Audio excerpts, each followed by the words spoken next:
За энэ бол иргэн Бямбсүрэн очирхүү нарын одоо иргэдтэй уулзалт хийж явж байхад гаргасан иргэдийн санал байгаа. Тэгээ энэ дээр бас санал нийлж байгаа. Тэгээ энэ саналыг төшүүлж байна. Тэгээ төслөөрөө бол 51.3 дээр хууль зүйн дээд боловсролтой хуульчийн мэргэжлэр 5-аас доошгүй жил ажилласан 30 нас хүрсэн Монгол улсын иргэнийг анхан шатны шүүхийн шүүгчээр томилно. Давзаалдах шатны шүүхийн шүүгч нь тухайн шүүн таслах ажлын төрлөөр дагнан анхан шатны шүүхэд 6-аас доошгүй жил шүүгчээр ажилласан байна гэсэн мөртлөө улсын дээд шүүхийн шүүгчээр томилох болохоор энэ дээр анхан шатны юм уу давзаалдах шатны шүүхэд ажилласан байх туршлага байхгүй. Энэний шаардлага тавилгүйгээр зөвхөн хуульчийн мэргэжлэр 15-аас доошгүй жил ажилласан гэж байгаа юм. Тэгэхээр энэ анхан шатны юм уу давзаалдах шатны шүүхийнхаа ажлын ариун туршлагатай байж ич дээд шүүхийн шүүгчээр томилогдох ёстой.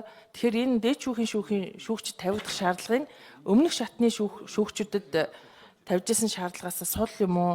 Одоо ямар ч байж болно шүү дээ. Шүүгчээр ажиллаж исэн ч байж болно, үгүй ч байж болно. Магадгүй 15 жил багшлах юм уу, өмгөөлөл юм уу, хуульчийн мэргэжлэр 15 жил яг юу хийсэн бас тусгаалan зааж өгөхгүй байгаа юм л да. Тэгэхээр үг үсгийг нь тодорхой болгож өгөхийн тулд анхан шатны буюу давзаалдах шатны шүүхийн шүүгчээр 6-аас доошгүй жил ажилласан байх шаардлагатай гэдэг энэ хэсгийг энэ дээд шүүхийн шүүгчээр томилогдож байгаа хүн тавигдах шаардлага дотор нэмж оруулах хэрэгтэй байна. Ер нь бол одоо шүүгчд тавигдах шаардлага, шүүх засаглалд итгэх иргэдийн итгэл, шүүгчдийн одоо шударга зөв зүйтэй ажилдаг байх энэ асуудал бол өнөөдөр бас манай Монголын нийгэмд туйлын тулгамдаад байгаа асуудлуудын нэг.